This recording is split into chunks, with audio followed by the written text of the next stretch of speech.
welcome to the Miami Heat Zone podcast. I'm your host, Martel Llewellyn. Guys, we're pushing to 4,000 subscribers. If you have not yet subscribed to the channel, hit that subscribe button, and thank you for all the support. So per Woj, it's going to be a different summer in the NBA. I think there are going to be a lot of guys entering the NBA portal, and I think there's going to be a lot more player movement this summer.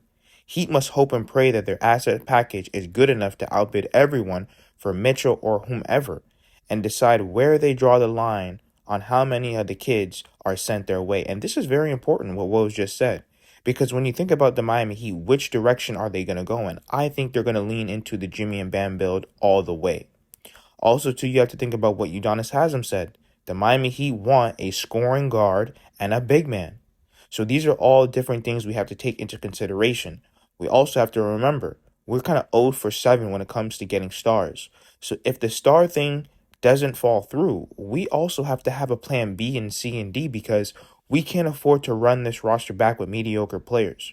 So that means that if we can't get a guy like Donovan Mitchell, maybe a guy like Paul George, Brandon Ingram, DeMar DeRozan, Colin Sexton, Kelly Olynyk, this Miami Heat team needs to think also outside of the box.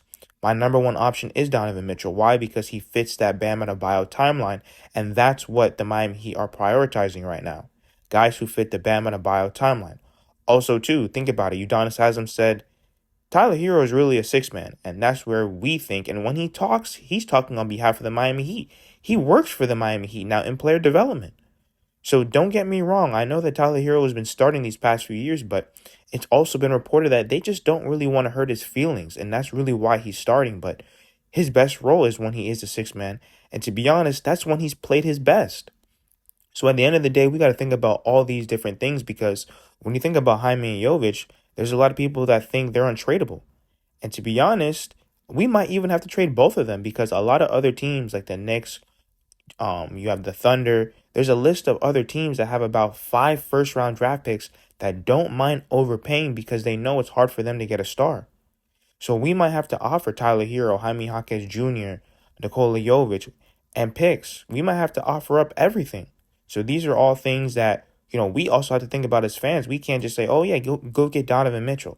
It's easier said than done. Who are you willing to trade? Who are you willing to keep? Do you want to keep Jaime? Do you want to keep Jovic? Do you want to trade Tyler?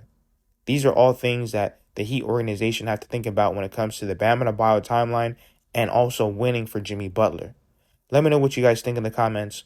Like, share, comment, subscribe as we continue to push to 4,000 subscribers.